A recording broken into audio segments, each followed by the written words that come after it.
Hello everyone, Rafale academy में आप सभी का स्वागत है। आई होप कि आप सब बहुत अच्छे हैं और अपनी स्टडी अच्छे से कर रहे होंगे। I am Arshi, faculty of Rafael academy.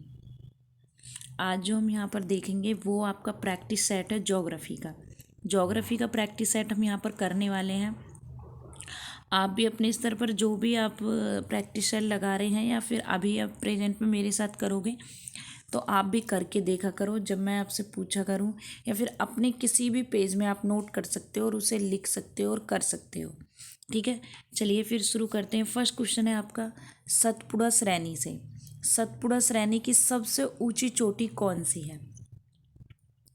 Question आपके जो ज्योग्राफी के पूछे जाते हैं चोटी से भी आते हैं और आपको ऐसे क्वेश्चन करने चाहिए। तो सतपुड़ा श्रेणी की सबसे ऊंची चोटी है कौन सी, बताइए। गुरु शिखर, धूपगढ़, पंचमढ़ी, महेंद्रगिरी। इनमें से कौन सा सही होगा। आप भी ABCD आप भी अपना करके देख सकते हो। अपने किसी भी पेज पे नोट कर सकते हो कि आपके कितने क्वेश्चन सही हुए हैं। आप अपने स्तर पर ज़रूर कीजिए। तो बताइए इनमें से कौन सा सही होगा। महेंद्रगिरी कौन सा होगा, धूपगढ़ी, पंचमढ़ी। तो ये आपका सही हो जाएगा धूपगढ़ सॉरी, धूपगढ़ आपका सही हो जाएगा। धूपगढ़ जो चोटी है वो सतपुड़ा की श्रेणी की सबसे ऊंची चोटी है। याद रखना कितनी है, 1350 मीटर ऊंची है। कितनी, 1350 मीटर। ठीक है, धूपगढ़ चोटी सतपुड़ा की श्रेणी की सबसे ऊंची चोटी है, याद रखना। नेक्स्ट क्वेश्चन देखते हैं। नेक्स्ट है, भारत की स्थलीय सीमा 15,200 किलोमीटर है, जो सबसे ज़्यादा किस देश की सीमा से लगती है, बताइए। भारत की स्थलीय सीमा कितनी है, 15,200 है, लेकिन जो सबसे ज़्यादा किस देश की सीमा से लगती है, बताइए। बांग्लादेश से लगती है, पाकिस्तान, चीन, नेपाल। इनमें से किससे सबसे ज़्यादा लगती है, किससे सबसे ज़्यादा लगती है। बांग्लादेश से, पाकिस्तान से, चीन से, नेपाल से। किससे सबसे ज़्यादा लगती है, तो वो लगती है आपकी बांग्लादेश से। भारत की स्थलीय सीमा निम्न देशों के साथ घटते क्रम में साझा होती है। अब आपसे घटते और बढ़ते क्रम में भी अगर पूछ ले जाए तो याद रखना सबसे ज़्यादा किससे, बांग्लादेश, चीन, पाकिस्तान, नेपाल, फिर म्यांमार, भूटान, अफगानिस्तान। ठीक है, तो याद रखना ये बात। नेक्स्ट क्वेश्चन देखते हैं। नेक्स्ट है, मेघालय राज्य की स्थापना कब हुई थी। जो राज्य की स्थापना है, राज्यों की स्थापना भी आपसे पूछ ली जाती हैं, तो याद रखना मेघालय राज्य की स्थापना कब हुई थी। 1971 में, 1972 में, 1975 में, 1977 में। कब हुई थी मेघालय राज्य की स्थापना, तो वो हुई थी आपकी 1972 में। मेघालय राज्य की स्थापना 21 जनवरी 1972 में हुई थी और इस उपलक्ष्य में पूरे प्रदेश में मेघालय दिवस मनाया जाता है। नेक्स्ट क्वेश्चन है, निम्नलिखित क्षेत्रों पर ध्यान दीजिए। उत्तर पूर्व हिमालय, पश्चिमी घाट, पूर्वी घाट। तो इनमें आपको बताना है कि जो उष्ण कटिबंधीय वन कहाँ पाए जाते हैं। उष्ण कटिबंधीय वन कहाँ पाए जाते हैं, उत्तर पूर्वी हिमालय में, पश्चिमी घाट में, पूर्वी घाट में। तो कौन सा इनमें सही होगा, A सही होगा, B होगा, C होगा, D होगा। बताइए कौन सा सही होगा। उष्ण कटिबंधीय वन कहाँ पाए जाते हैं, सबसे ज़्यादा कहाँ पाए जाते हैं या फिर कहाँ पर है, उत्तर पूर्वी हिमालय, पश्चिमी घाट, पूर्वी घाट। तो आपका जो 1 और 2 है बिल्कुल सही हो जाएगा, उत्तर पूर्वी हिमालय और कौन सा है, पश्चिमी घाट। ठीक है, उष्ण कटिबंधीय वन जो है उत्तर पूर्वी हिमालय और पश्चिमी घाट में पाए जाते हैं। नेक्स्ट क्वेश्चन है, तुंगभद्रा। तुंगभद्रा परियोजना, तुंगभद्रा जो बहुउद्देशीय परियोजना है, कर्नाटक और आंध्र प्रदेश के बीच संयुक्त उद्गम है। तुंगभद्रा किसकी सहायक नदी है।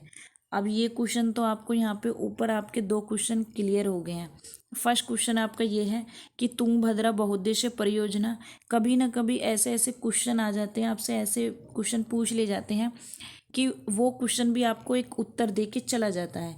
तो क्वेश्चन को भी इतने ध्यान से पढ़ना है कि वो उसमें जो छिपी हुई बात है वो हमें एक उत्तर उससे हमें मिल जाता है।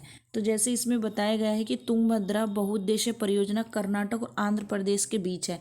अगर आपसे पूछ लिया जाए कि तुंगभद्रा बहुउद्देशीय परियोजना किस किस राज्य के बीच में स्थित बीच में संयुक्त है या बीच में है तो याद रखना कर्नाटक और आंध्र प्रदेश। ठीक है, ये फर्स्ट क्वेश्चन हो गया। अब इसमें पूछा जो जा रहा है वो ये है कि तुंगभद्रा किसकी सहायक नदी है? कृष्णा की, कावेरी की, गोदावरी की, साबरमती की। तुंगभद्रा किसकी सहायक नदी है बताइए सभी। आप भी अपने स्तर पर करके देखिए, बताइए किसकी सहायक नदी है, तो वो है कृष्णा की। ठीक है, कृष्णा की सहायक नदी है। तुंगभद्रा बहुउद्देशीय परियोजना का उपयोग सिंचाई, विद्युत उत्पादन, बाढ़ नियंत्रण इत्यादि में किया जाता है। यह 1953 में शुरू हुआ था। तुंगभद्रा बांध कर्नाटक के बल्लारी जिले में स्थित है।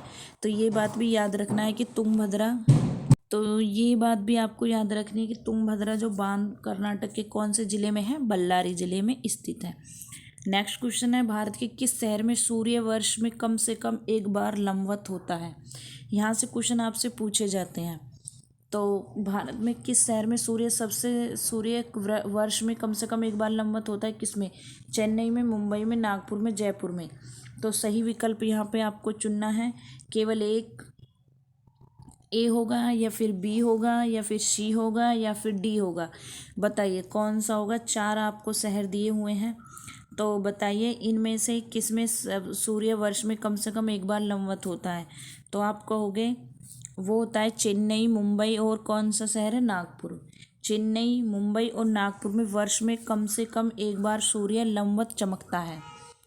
नेक्स्ट क्वेश्चन देखते हैं। नेक्स्ट है, राम सेतु किस जल डमरू मध्य में स्थित है? राम सेतु किस जल डमरू मध्य में स्थित है? बेरिंग जल डमरू मध्य, पलक का जल डमरू मध्य है, या कुक जल डमरू मध्य है, या तैब्रो जल डमरू मध्य है? किसमें राम सेतु किसमें अवस्थित है बताइए? किसमें है? तो वो है आपका पलक जो जल डमरू मध्य है उसमें अवस्थित है। पलक जल डमरू मध्य भारत के तमिलनाडु या श्रीलंका के मन्नार के बीच स्थित है।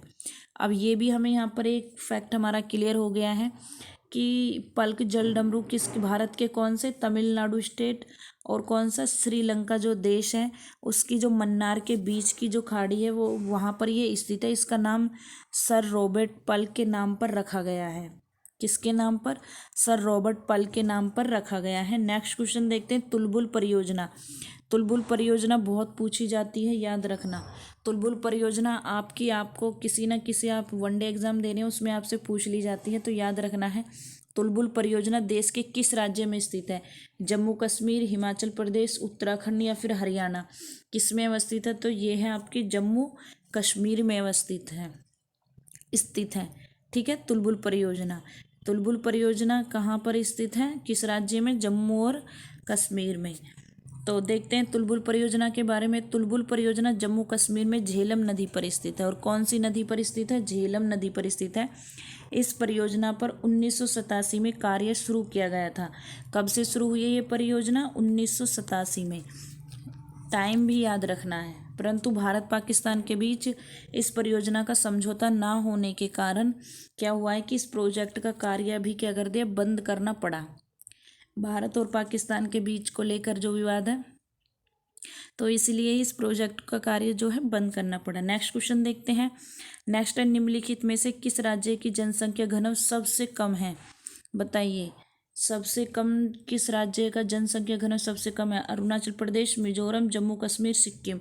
ये क्वेश्चन तो ऐसा है कि आपसे सभी को पता ही होगा। ऐसा नहीं है कि कोई बच्चा अगर कोई कंपटीशन की तैयारी कर रहा है किसी भी कॉम्पिटिटिव एग्जाम की, तो उसको ये क्वेश्चन आता ही होगा। बताइए सबसे कम जनसंख्या घनत्व सबसे कम किसका है? अरुणाचल प्रदेश का है, मिजोरम का है, जम्मू कश्मीर का है, सिक्किम का है? बताइए, तो वो है आपका अरुणाचल प्रदेश का। ये सभी को पता होगा। अरुणाचल प्रदेश की जनसंख्या घनत्व 17 व्यक्ति प्रति किलोमीटर है। कितना है? 17 व्यक्ति प्रति किलोमीटर है। जबकि अरुणाचल प्रदेश का कुल क्षेत्रफल कितना है? 83। ठीक है, 83.743 वर्ग किलोमीटर है। पॉइंट नहीं है, 83 वर्ग किलोमीटर है। कितना है क्षेत्रफल? कितना है? 83,743 वर्ग किलोमीटर है अरुणाचल प्रदेश का कुल क्षेत्रफल। नेक्स्ट क्वेश्चन देखते हैं। नेक्स्ट है, भारत के किस राज्य में यूरेनियम का सबसे अधिक भंडार है? ये भी क्वेश्चन ऐसा है कि सभी बच्चों को जरूर आता होगा। भारत के किस राज्य में यूरेनियम का सबसे अधिक भंडार है? झारखंड, तमिलनाडु, मध्य प्रदेश, आंध्र प्रदेश। कौन सा इनमें सही होगा? झारखंड होगा, तमिलनाडु होगा, मध्य प्रदेश होगा, आंध्र प्रदेश होगा? बताइए सभी बच्चे, कौन सा होगा? यूरेनियम में सबसे अधिक भंडार किस में है, कौन से राज्य में है? तो आप कहोगे आंध्र प्रदेश में है। किस में है? आंध्र प्रदेश में। 2011 में परमाणु ऊर्जा आयोग द्वारा किए गए सर्वेक्षण में आंध्र प्रदेश में यूरेनियम के विशाल भंडार पाए गए हैं। इनमें से तुमलापल्ली खदान आंध्र प्रदेश की प्रमुख यूरेनियम खदान है। कौन सी? तुमलापल्ली तुमालापल्ली खदान क्या है, कहाँ पर है? आंध्र प्रदेश की प्रमुख यूरेनियम खदान है। पूछ लिया जाता है तो याद रखना नाम भी, तुमलापल्ली। नेक्स्ट क्वेश्चन है, नेक्स्ट है, भारत के किस राज्य की समुद्री सीमा सबसे अधिक है? बताइए किसकी, भारत के किस राज्य की समुद्री सीमा सबसे अधिक है? गुजरात की, आंध्र प्रदेश की, महाराष्ट्र की, तमिलनाडु की? कौन से राज्य की समुद्री सीमा सबसे अधिक है? भारत के किस राज्य की समुद्री सीमा सबसे अधिक है? गुजरात, आंध्र प्रदेश, महाराष्ट्र, तमिलनाडु? तो ये है आपकी गुजरात की। गुजरात की कुल समुद्री सीमा कितना? 1214.7 किलोमीटर है, जो कि समुद्री सीमा सबसे लंबी है गुजरात की। ठीक है, तो ये थे कुछ प्रैक्टिस सेट थे ज्योग्राफी के। धीरे धीरे से ही आप इतने 10 से 20 क्वेश्चन अगर आप डेली के लगा रहे हैं प्रैक्टिस सेट में, तो आप जो आप अचीव करना चाहते हैं आप ज़रूर उसे कर पाओगे। और अपना सभी का प्रैक्टिस सेट ज़रूर लगाइए। Thank you so much.